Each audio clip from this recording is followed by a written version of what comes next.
Well, for us, the whale is our ancestor. So, firstly, it's about protecting these sentient beings because, as we know, with climate change, there are many challenges confronting their populations.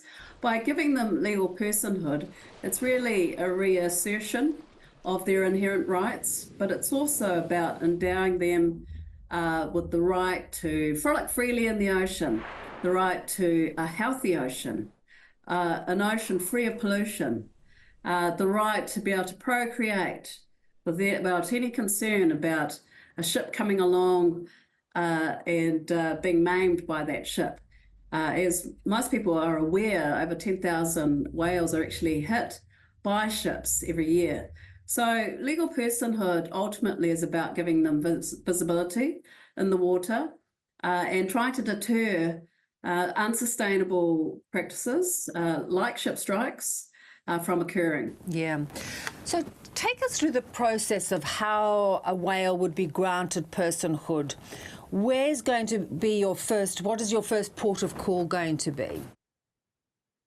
Well, we have already made history, and that's with the signing of He Whakaputanga Moana, which translates as Ocean Declaration in Māori.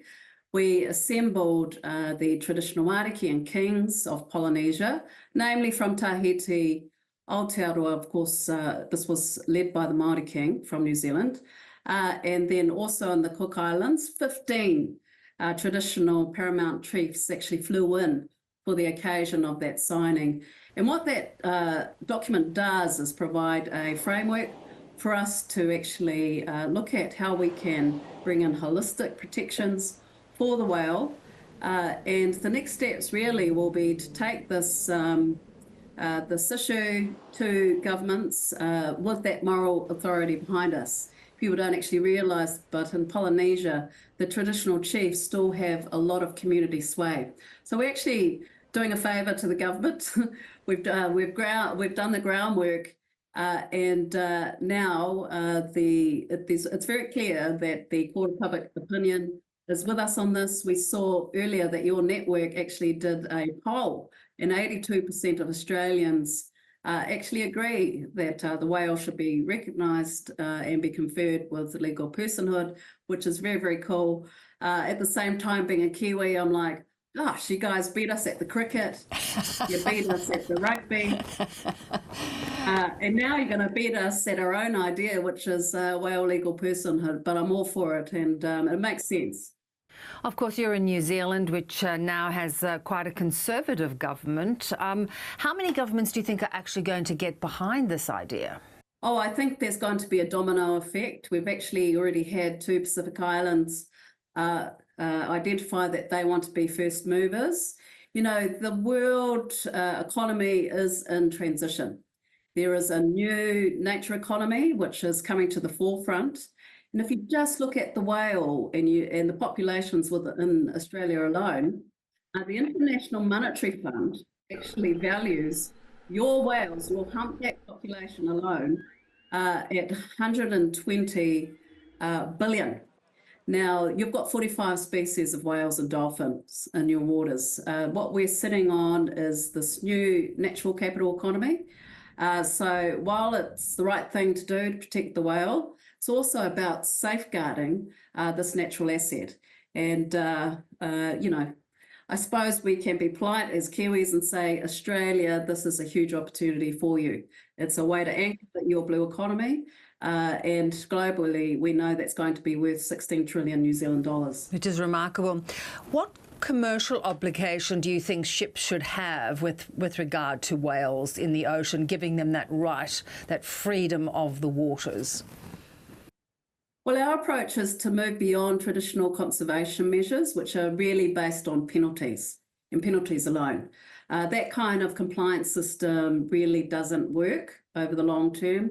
We want to work with industry and incentivise the behaviour change. So once legal personhood is established, ships would have an opportunity to have utilised remote sensing or anti-collision devices on board. We'll be able to document through new technology that we seek to deploy that they have made, changed course. to protect that whale. And the idea here is they would be able to qualify actually for credit. And we're also looking at other mechanisms which can assist, because what's happening now is you've got ships that need to get into port to bring their goods ASAP. And so every minute they lose or are late, they actually get penalties and fined. So our approach is to be pragmatic. It's actually to look at what are the core challenges impacting industry and to work backward in terms of finding solutions. Yeah, that's a great idea. Will the UN eventually sign off on something like this so that it gives that global protection? The UN will, but it'd be really nice to see the Commonwealth countries unite on this. We do know that the Commonwealth Heads of Government meeting is coming up in October this year. We hope to take some of the first movers to that event to announce that they will be pursuing legal personhood. We think that will set the right tone. And of course, there's going to be a big lead up to next year. The UN Oceans Conference will happen in France. So it's a great story for countries like Australia that need to meet their 30 by 30 protection goals. It's a great story for Pacific Islanders who see the whale as an ancestor. There's a lot of messages that resonate here and actually can really boost our nation story as nations are committed to ocean health. Yeah. Mary, good luck with that. Good luck with your campaign, and let's watch as it proceeds through the various channels. Thanks so much. Thank you so much. Lovely to talk to you.